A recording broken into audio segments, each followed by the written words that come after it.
வாழ்க்கை எனும் அழகான ஓவியம். கலீல் ஜிப்ரான் எனும் தத்துவ ஞானி ஒரு அற்புதமான விஷயத்தை கூறியுள்ளார். கடவுள் மனிதனை படைக்கும் பொழுது மனிதனின் உள்ளே 2 கிண்ணங்களை வைத்திருக்கின்றார். ஒரு கிண்ணத்திலே ஆனந்தம் உள்ளது, மறு கிண்ணத்திலே துக்கம் உள்ளது. நீ எப்பொழுதும் ஆனந்தம் எனும் கிண்ணத்தில் இருந்து ஆனந்தத்தை அருந்து. அத்துடன் நீ ஆனந்தத்தினது அருமை பெருமையை மறக்காமல் இருப்பதற்காக இடையிடையே துக்கம் எனும் கிண்ணத்தில் இருப்பதனையும் அருந்து என கடவுள் மனிதனிடம் கூறியதாக கலீல் ஜிப்ரான் தனது படைப்பிலே எழுதுகிறார். ஆனால் நாங்கள் துக்கம் எனும் கிண்ணத்தில் உள்ளதை அருந்தி அருந்தி அதற்கு மிகவும் பழக்கப்பட்டு அடிமையாகிவிட்டோம். இப்பொழுது ஆனந்தம் எனும் ஒரு கிண்ணம் இருப்பதையே மறந்துவிட்டோம். 5 வயதில் வேடிக்கையாக சிரித்த அதே விஷயங்கள் எல்லாம் 50 வயதிலே ஆத்திரமூட்டும் செயல்களாக மாறிவிடுகின்றன. சிறு பிள்ளைகளிடம் வேடிக்கையாக ஏதாவது கூறினால் அவர்கள் பலமாக சிரிப்பார்கள். ஆனால் வயது முதிர்ந்த ஒருவரின் முன்னால் சிரித்தாலே சில நேரம் அவர் கோபம் அடைந்து விடுவார். யாராவது ஆனந்தம் மகிழ்ச்சி என்ற சொற்களை கூறினாலே சிலருக்கு எரிச்சல் உண்டாகிவிடும். எதனை கூறினாலும் ஒன்றையும் பொருட்படுத்தாது ஆனந்தமாக இருந்த ஒரு குழந்தை வயது முதிர்ந்த பின்னர் ஏதாவது ஒரு சிறிய விஷயத்திற்கே ஏன் மிகவும் கோபமடைகின்றது? இந்த மாற்றம் எதனால் ஏற்படுகிறது? நாம் குழந்தையாக இருந்த பொழுது மகிழ்ச்சியாக இருக்க வேண்டும் என்பதுதான் நமது இலட்சியமாக இருந்தது.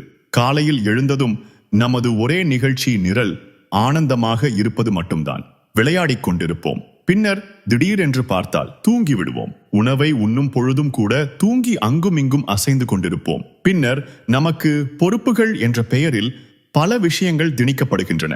முன்னைய காலத்தில் 10 வயதில் கொடுக்கப்பட்ட பொறுப்புகள் இப்பொழுது 2, 3 வயதிலேயே குழந்தைகள் மேலே சுமத்தப்படுகின்றன. அதன் விளைவு என்ன? நமது வாழ்வில் ஆனந்தம் எனும் விஷயம் சிறிது சிறிதாக பின்தள்ளப்படுகிறது. நாம் நிகழ்காலத்தில் வாழ்வதற்கு பதிலாக இறந்த காலத்திலும் எதிர்காலத்திலும் வாழ ஆரம்பிக்கிறோம். இப்பொழுது அலுவலகங்களுக்கு வேலைக்கு செல்பவர்கள் தமது பள்ளி பருவத்தை எண்ணி பார்த்து அது பொன்னான காலம் என கூறுவார்கள். ஆனால் அந்த காலத்தில் உண்மையாக நடந்தது என்ன என்பதனை நாங்கள் மறந்துவிட்டோம். நம்மில் பலரும் பாடசாலை ஆரம்பித்தவுடனே எப்பொழுது மதிய இடைவேளை வரும் என காத்திருந்தோம். மதிய இடைவேளையில் எல்லாம் மிகவும் குதூகலமாக இருக்கும். பின்னர் எப்பொழுது பாடசாலை முடிவடையும் என காத்திருந்தோம். பின்னர் படித்து முடித்து வேலைக்கு செல்லும் பொழுதும் அதே பழக்கம் தொடர்கிறது. அங்கும் அதே விஷயம்தான். எப்பொழுது மதிய இடைவேளை வரும், எப்பொழுது வேலை முடியும், எப்பொழுது வார இறுதி நாள் வரும் என்று காத்துக்கொண்டே இருக்கிறோம். பின்னர் வயது அதிகமாகி உடல் நோய்வாய்ப்படும் பொழுது டாக்டர்களுக்காக காத்துக்கொண்டிருக்கின்றோம்.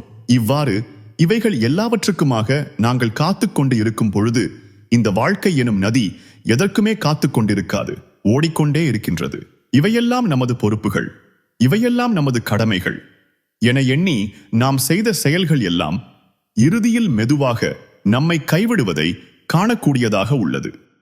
உலகத்திலே யார் யாரோ எல்லாம் நீ அதனை செய்ய வேண்டும், இதனை செய்ய வேண்டும், அதுதான் உனது கடமை எனக் கூறிய எல்லாவற்றையும் கேட்டு நடந்தோம். நீங்கள் கூறியவாறு நான் செய்தேன். ஆனால் நீங்கள் உறுதியளித்தவாறு வாழ்க்கையில் மகிழ்ச்சி இல்லையே என கேள்வி கேட்பதற்கு இப்பொழுது அவர்களும் அருகிலே இருக்க மாட்டார்கள். மற்றவர்கள் கூறியதை கேட்ட நாங்கள் நம்முள் ஏதோ ஒன்று மகிழ்ச்சியாக இரு, திருப்தியாக இரு என கூறியதை கேட்க தவறிவிடுகிறோம். காலம் ஒரு நாள் மாறும் என காத்திருக்கிறோம். ஆனால் உலகத்தில் பிரச்சனைகள் ஒரு பொழுதும் முடிவடைவதில்லை. அவை ஒரு வடிவத்திலிருந்து இன்னொரு வடிவமாக மாறி மாறி வந்து கொண்டே இருக்கும். ஆனால் சூழ்நிலை எதுவாக இருந்தாலும் அதிலே மகிழ்ச்சியாக இருப்பதற்கு நாங்கள் தான் கற்றுக்கொள்ள வேண்டும். இந்த ஆனந்தமாக இருக்கும் விஷயம் ஏன் அவசியம் என்றால், நாம் ஆரோக்கியமாக வாழ்வதற்கு ஆனந்தமாக இருப்பது ஒரு முக்கியமான தேவையாக உள்ளது. யோசனைகள் கவலைகள் என்பன நாம் நமது கழுத்தில் போடும் தூக்கு கயிறு என ஒரு ஞானி கூறியுள்ளார். இந்த கூற்று எத்தனையோ நூற்றாண்டுகளுக்கு முன்னர் கூறப்பட்டது. ஆனால் இப்பொழுது விஞ்ஞானிகள் அதனை உண்மை என நிரூபித்திருக்கின்றார்கள். இந்த யோசனைகள் கவலைகள் நமது உடலை பெரிய அளவிலே பாதிக்கின்றன. எல்லாவற்றிற்கும் மேலாக மனிதன் ஆனந்தமாக இருப்பதனால் சமுதாயம் தானாகவே மேன்மையடைகிறது.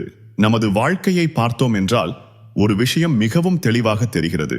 நாம் ஆனந்தமாக இருக்கும் பொழுது யாராவது ஒருவர் தவறு செய்துவிட்டால் அது பரவாயில்லை என கூறுவோம். சமுதாயத்திலே ஒரு மனிதன் எவ்வாறு சக மனிதர்கள் மேல் கருணையுடனும் அன்புடனும் ஒழுங்குடனும் வாழ வேண்டும் என்ற எதிர்பார்ப்புகள் எல்லாம் ஒருவன் மகிழ்ச்சியாக இருக்கும் பொழுது தானாகவே ஏற்படுகின்றன. ஆனால் நமது உள்ளத்தில் கோபமும் விரக்தியும் இருந்தால் ஒரு சிறிய தவறை கூட மன்னிக்காது அவர்களுடன் சண்டை போடுவோம். நம் உள்ளே இருந்து அரக்கன் வெளியே வந்து விடுவான். பிள்ளை பிராயத்திலே கள்ளம் கபடமின்றி நமது வாழ்க்கை அழகான ஓவியமாக இருந்தது.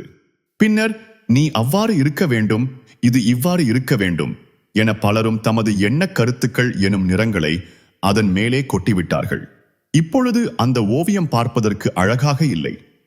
நாங்கள் செய்ய வேண்டியதெல்லாம் மேலும் விஷயங்களை சேர்ப்பதற்கு பதிலாக அந்த தேவையற்ற விஷயங்களை அகற்ற வேண்டியதுதான். அதற்கு திறந்த உள்ளத்துடன் வாழ்க்கையை பார்க்க வேண்டியது அவசியமாக உள்ளது.